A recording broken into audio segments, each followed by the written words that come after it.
Hai teman-teman semua. Puji Tuhan kita masih dipelihara Tuhan dan masih ada sampai sekarang ini ya. Sangat bersyukur sekali kepada Tuhan, walaupun sakit sedikit, nyaman sedikit, tapi kita masih ada, itu satu anugerah yang daripada Tuhan dan kita patut bersyukur untuk itu. Oke. Dan saya pengen bagi sesuatu karena belakangan ini saya melihat sesuatu, saya menyimaknya dan saya mendapatkan sesuatu yang saya pengen bagi sama teman-teman. Karena ini sesuai dengan tema besar kita, yaitu menjadi penyembah sejati. Dan saya menemukan salah satu karakter dari penyembah yang sejati adalah dia nggak perlu alasan untuk menyembah.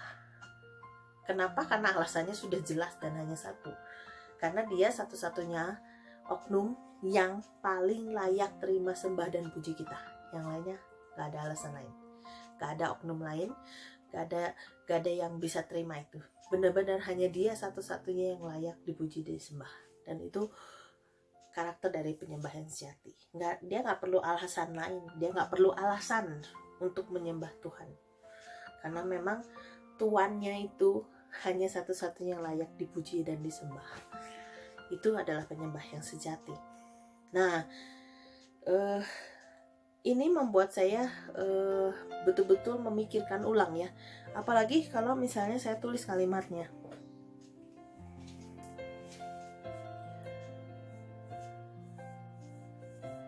Penyembah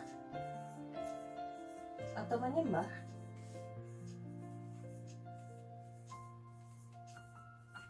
Karena tidak ada alasan.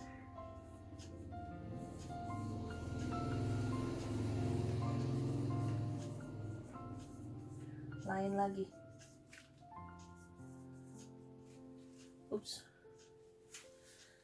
Karena dia satu-satunya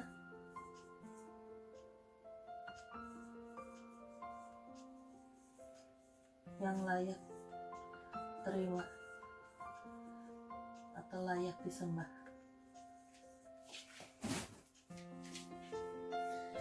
Penyembah karena tidak ada alasan lain. Penyembah karena ya satu-satunya yang layak terima cuma dia, nggak ada lagi yang lain. Nah, sedangkan kalau kalimat ini saya balik,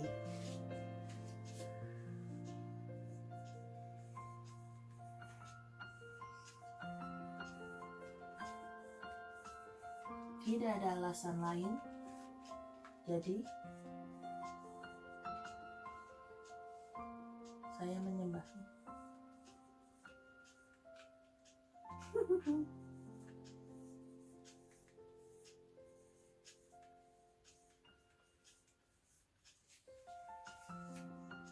Atau satu-satunya yang layak terima. Jadi saya menyembahnya.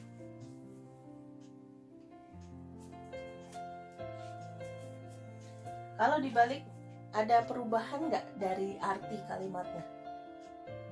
Nggak ada ya. Kalau dibalik, artinya tetap sama dan artinya cuma satu. Memang dia, memang Allah lah yang layak disembah. Nah, tapi kalau kita pakai kalimat lain, kita coba ya. Ganti spidol supaya kelihatan kontrasnya ya. Kita menyembah atau penyembah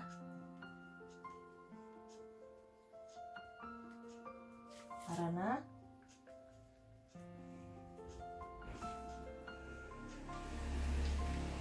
saya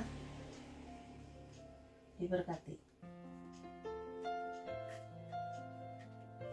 atau saya banyak terima berkat. Penyembah atau menyembah karena saya diberkatin, karena saya banyak terima berkat. Kalau saya balik kalimatnya, saya banyak terima menerima berkat. Jadi saya menyembah.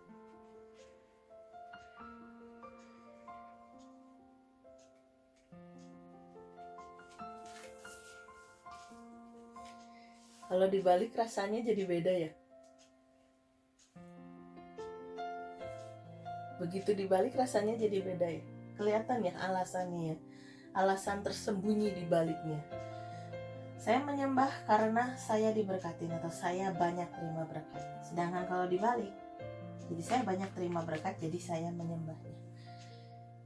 Waktu dibalik ini kontrasnya kelihatan nggak? Kebaca nggak? Sih?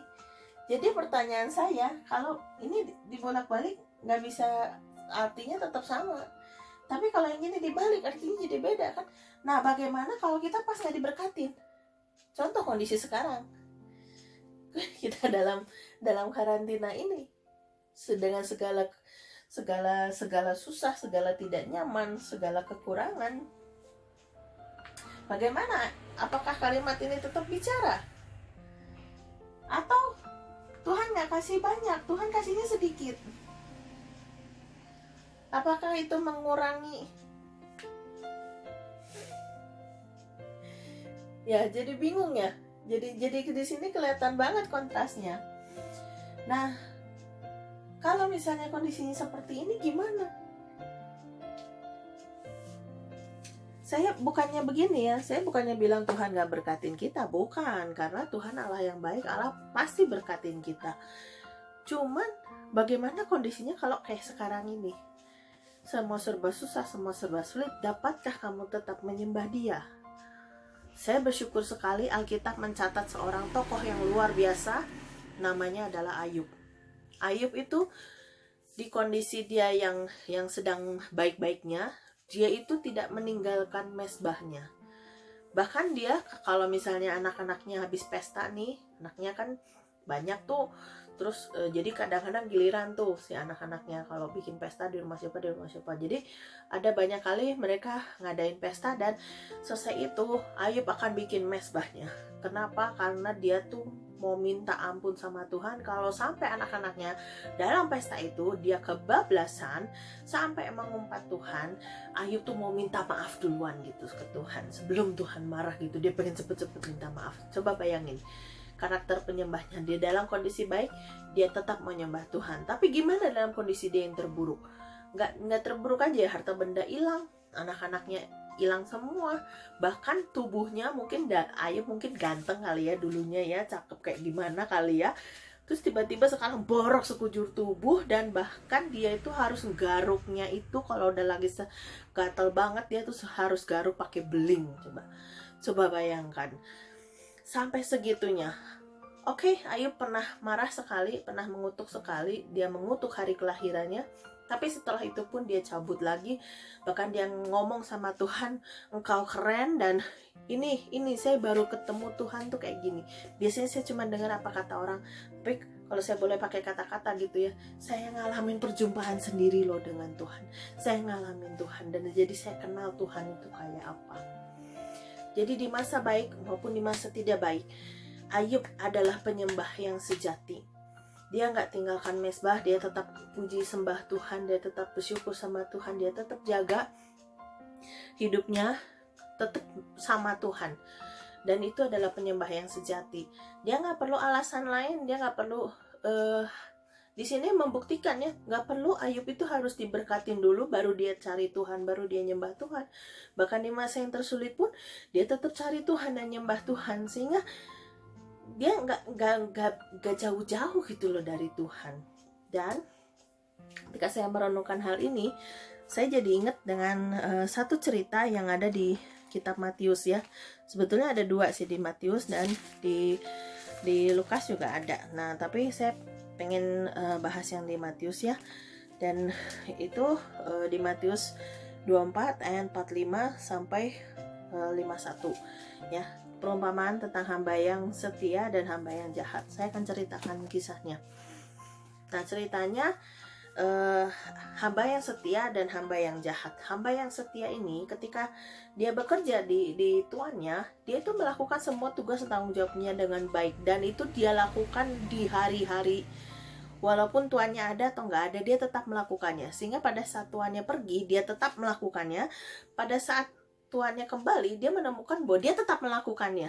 Jadi ketika si tuannya kembali dan melihat, wow, engkau hamba yang setia, karena melakukan even tanpa kehadiran tuannya, dia tetap mengerjakan tugas tanggung jawabnya.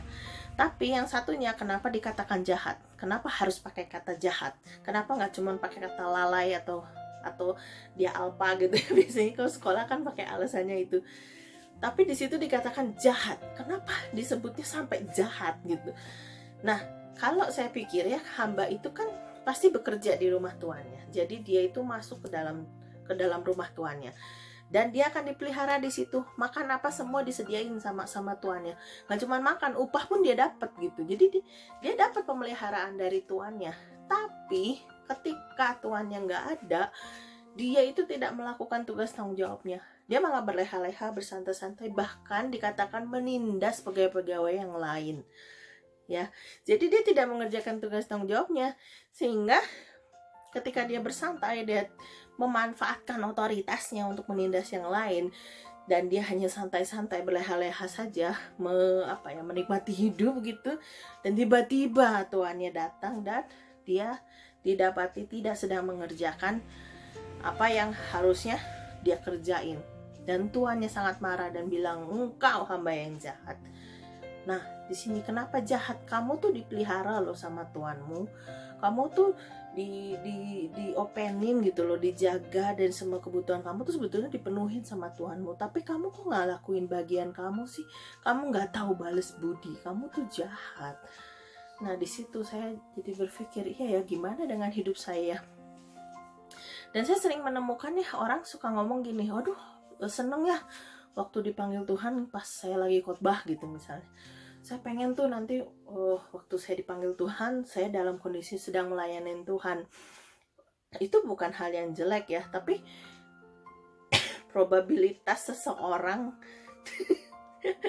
untuk diketemukan dalam kondisi seperti itu, dipanggil pulang dalam kondisi sedang melayani, berapa gitu.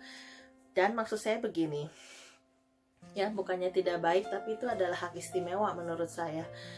Tapi maksud saya begini, hari-hari kamu tuh gimana? Karena banyaknya kan bukan yang terjadi, bukan seperti itu.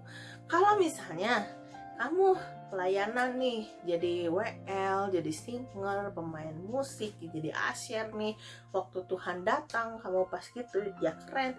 Tapi kalau misalnya kamu nggak punya karakter hamba menjadi penyembah yang sejati, hamba yang setia, waktu Tuhan datang di hari-hari biasa dan kamu tidak terbiasa, karena kamu jadi kudusnya itu kalau lagi pelayanan aja. Di luar itu kamu nggak kudus, kamu tetap ngelakuin yang kamu suka, sakarepe udele dewe gitu. Kok misalnya ngomong sakarepe dewe, semaunya sendiri hidupnya, itu adalah hamba yang jahat. Satu saat Tuhan akan menemukan kamu dalam kondisi seperti apa, ya. Jadi hari-hari biasa ya tetap kita tuh tetap sama Tuhan. Jangan hari-hari biasa jadi kudusnya, jadi seperti malaikatnya hanya di hari Minggu, dan itu pun hanya di gereja. Di luar gereja lepas lagi sayapnya gitu, tanduknya dipakai lagi. Itu nggak kayak gitu. Tapi penyembah yang sejati namanya juga sejati. Arti kata sejati itu asli. Jadi memang kamu aslinya penyembah yang sejati, itu karakter yang nempel di diri kita sebagai anak-anak Tuhan tuh, itu menjadi identitas kita sebagai anak Allah. Itu identitas kita, penyembah yang sejati itu adalah identitas, artinya ya itulah kita gitu, bukan yang lain, dan bukan hanya hari Minggu dan hanya di gereja saja, nggak kayak gitu. Makanya hari-hari kadang-kadang nih ya, saya pengen sharing. Kadang-kadang kalau saya lagi nyetrika, kalau teman-teman yang suka bantu mamah nyetrika pasti ngerasain hal ini kan. Kalau kamu lagi nyetrika, apa yang terjadi di sana? Biasanya pikiran kita kan kosong kan. Kenapa? Tangan yang kerja, mata yang kerja, ya kan? cuma ngeliatin oh udah licin nggak gitu kan. Terus makanya biasanya kalau lagi nyetrika apa yang kamu lakuin? Kalau aku sih biasanya sambil nonton TV gitu kan supaya otaknya nggak kosong, atau saya nyetel musik gitu, saya dengar radio. Nah tapi belakangan ini kadang-kadang saya pakai waktu itu adalah menjadi waktu penyembahan pribadi saya sama Tuhan. Di situ saya pakai untuk saya nyembah Tuhan. Saya sengaja setel lagu-lagu rohani dan saya pakai saya dibantu dengan lagu-lagu itu masuk ke dalam penyembahan kepada Tuhan, dan saya mencurahkan apa isi hati saya. Dan amazingly-nya Tuhan juga banyak bicara loh di situ. Betul-betul, padahal aneh yang kedengaran orang tuh atau kelihatan orang saya lagi nyetrika, padahal itu waktu saya bersaat teduh bersama dengan Tuhan. Di situ wow, itu menjadi golden moment antara saya dengan Tuhan, waktu yang begitu intim antara saya dengan Tuhan. Nah, gimana dengan teman-teman? Waktu nyapu, waktu ngepel gitu ya, waktu ngerjain sesuatu yang kesannya nggak pakai otak gitu. Tapi ayolah otak dan hati kita tetap connect sama Tuhan, dan itulah penyembah yang sejati. Karena kamu gak bisa jauh-jauh dari Tuhan, dan kamu gak tahan jauh-jauh dari Tuhan. Kau pengen nyembah Tuhan even dalam kondisi kamu sedang melakukan pekerjaan yang begitu sederhana, tapi kamu tetap connect dengan Tuhan. Kamu tetap keep relation dengan Tuhan. Kamu gak bisa jauh-jauh dari Tuhan. Nah itu penyembah yang sejati. Jadi gak perlu alasan lain, karena hari-hari udah pengennya connect terus sama Tuhan, nempel terus sama Tuhan.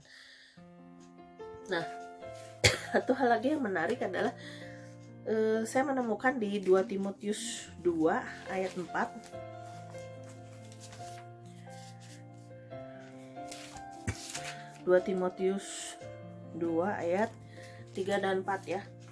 Ikutilah menderita sebagai seorang prajurit yang baik dari Kristus Yesus. Seorang prajurit yang sedang berjuang tidak memusingkan dirinya dengan soal-soal penghidupannya, supaya dengan demikian ia berkenan kepada komandannya. Nah, di sini dikatakan kita itu dipanggil menjadi prajurit-prajurit. Jadi anak Tuhan itu masuk dalam barisan Allah, dan kalau menjadi seorang prajurit itu harusnya nggak punya pikiran lain, dia nurut aja apa yang diomongin sama komandannya. Dan komandan kita siapa? Yesus, bukan saya. Yesus ya, Yesus menjadi komandan kita, dan dia akan mengatur kita harus bagaimana, strateginya kayak apa, kita harus melangkahnya bagaimana.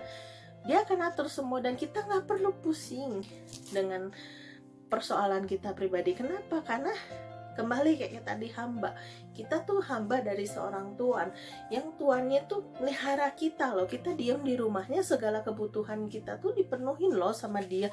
Kok kamu masih nggak tahu diri, masih mikirnya aneh-aneh gitu, dan hati atau pikirannya tuh nggak bisa fokus gitu sama Tuhan. Harusnya fokus menjadi penyembah sejati itu fokus hanya kepada Tuhan. Kenapa? Karena Tuhan tuh sudah pasti pelihara kita, jadi nggak usah khawatir.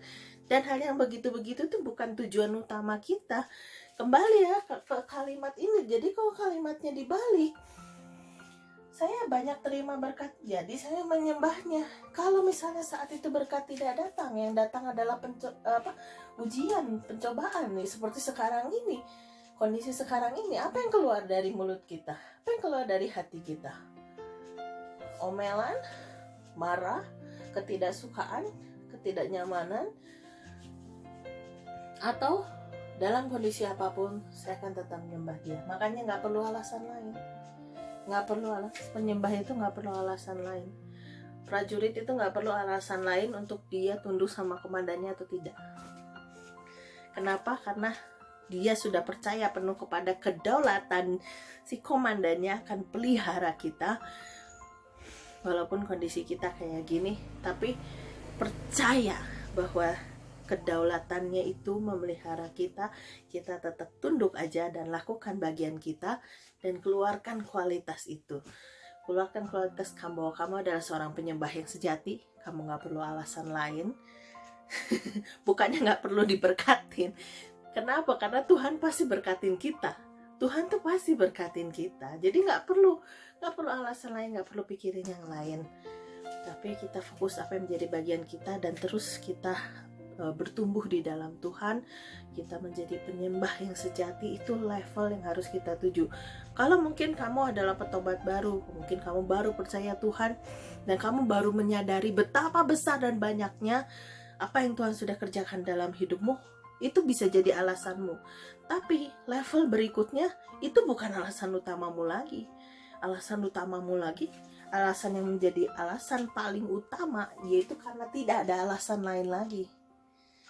Hanya Tuhan. Di sini kan fokus di kalimat ini, menyembah karena tidak ada alasan lain, karena satu-satunya yang disembah. Kalau dibalik pun tetap tidak ada alasan lain, satu-satunya lain sembah.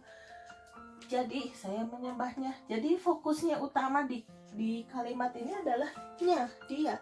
Tapi kalau di kalimat ini, menyembah itu menjadi penyembah karena saya diberkatin, saya banyak terima berkat, saya banyak diberkatin.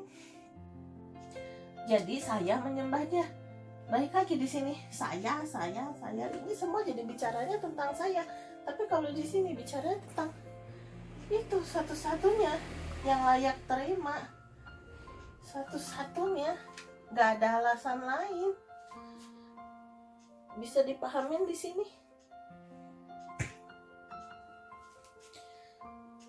Bisa? So, menjadi penyembah yang sejati nggak perlu alasan lain, dan gak perlu harus ada kondisi yang lain supaya saya bisa menyembah Tuhan atau tidak. Itu tidak menentukan siapa yang layak disembah dan tidak menentukan attitude kita untuk nyembah dia atau enggak. Nah, itulah penyembah yang sejati. Itu pelajaran yang saya dapat sekarang, yang karena mengalami kondisi-kondisi seperti ini, yang sebetulnya sama kan kondisi kita juga, semua sama dalam kondisi yang sangat tidak enak, sangat tidak nyaman. Tapi justru kualitas ini yang harus keluar, penyembah yang sejati, seperti Ayub. Ya, yang kondisi baik ataupun kondisi tidak baik, dia akan tetap fokus pada Tuhan, melekat pada Tuhan, dan menjadi hamba yang baik, hamba yang bisa dipercaya, bukan menjadi hamba yang setia, bukan menjadi hamba yang jahat, yang gak tahu diri. Apalagi sekarang ini, hari ini kita merayakan kebangkitan Yesus, di mana dia sudah menebus kita, dia berikan semua. Dia itu melakukan yang di Filipi 2, mengosongkan diri. Saya suka sebel gitu ya sama orang-orang yang bilang Tuhan itu bisa berhasil di kayu salib karena dia kan Allah, sedangkan kita manusia. Ya kalau percobaan ya sudahlah ya gitu. Alasannya begitu. Hai, Tuhan itu disalib dalam natur dia sebagai manusia. Jadi kalau kamu marah-marah karena kena silet sedikit berdarah dan itu perihnya setengah mati, Tuhan itu sekujur tubuh, dia itu ngalamin semuanya. Dia itu sakitnya dan itu dialamin dalam natur dia sebagai manusia. Filipi 2, dia tuh mengosongkan dirinya, mengambil rupa seorang hamba. Jadi dia itu dalam kondisi sebagai hamba, sebagai manusia, dia ngalamin itu semua. Jadi jangan picik ya. Tuhan itu melalui itu semua dalam kondisi dia sebagai manusia, dan dia berhasil melunaskan semua hutang dosa. Jadi kalau kita menjadi penyembahnya masih perlu alasan lain, berarti kita itu mendiskreditkan kematiannya di kayu salib, mendiskreditkan karya besar Allah, kematiannya di atas kayu salib. Ngeri gak sih? Ngeri ya kalau sudutnya jadi begitu. Janganlah, kita harus jadi hamba yang setia, hamba yang betul, hamba yang sejati, yang menyembah. Karena kita anak-anak Allah, karakter itu harus keluar dari hidup kita. Kita bukan anak-anak yang gak tahu diri, tapi kita anak-anak yang tahu, yang menjadi penyembah yang sejati, mengambil porsi dan posisi itu. Dan kita nggak jadi anak yang gak tahu balas budi, yang bahkan Alkitab katakan itu adalah hamba yang jahat. Dan kita jadi prajurit, kita jadi penyembah yang gak pusing dengan diri sendiri. Dan penting kita manut sama komandan kita, dan kita lakukan, kita tunduk dan taat di bawah kedaulatan Tuhan, melakukan apa yang Tuhan mau, gak pusing dengan diri sendiri. Itulah penyembah yang sejati. Ya, saya berharap kita semua bisa mencapai level ini, pakai waktu ini untuk mengejar ketinggalan-ketinggalan kita supaya kita bisa sampai di level ini. Paham? Ya, mari kita berdoa. Bapa, kami sungguh mengucap syukur kalau kami ngalamin banyak hal saat ini, tapi itu bisa dipakai Tuhan. Bahkan kami menyerahkan hidup kami untuk betul-betul dibentuk oleh Tuhan di waktu-waktu ini, supaya Engkau temukan kami betul-betul menjadi penyembah yang sejati. Kami nggak perlu alasan lain untuk menyembah Engkau, karena Engkau satu-satunya yang layak disembah. Sehingga kami berfokus dan hati kami, hidup kami terus melekat kepadamu Tuhan. Dan biarlah karakter itu muncul dalam setiap hati kami, setiap hati anak-anakmu, baik hamba maupun anak-anakmu, kita semua Tuhan. Karakter itu muncul, dan biarlah waktu-waktu ini kami pakai untuk mengejar ketinggalan-ketinggalan kami, sehingga kami betul-betul bisa diketemukan sebagai hamba yang setia, sebagai prajurit yang tidak memusingkan dirinya sendiri, sebagai penyembah yang sejati. Kami gak perlu alasan lain, karena memang Kau satu-satunya yang layak disembah dan dipuji. Terima kasih Bapa, kami sungguh bersyukur, dan biarlah proses-proses yang harus kami alami dalam hidup kami, tuntun kami Tuhan, dan biarlah hati kami terus berpaut kepadamu. Terima kasih Tuhan untuk waktu ini, terima kasih Tuhan untuk kesempatan yang Tuhan berikan. Biarlah kami bertumbuh hari demi hari makin baik lagi, makin berkenan di hadapan-Mu. Terima kasih Bapa, kami sungguh mengucap syukur hanya dalam nama Tuhan Yesus. Amin.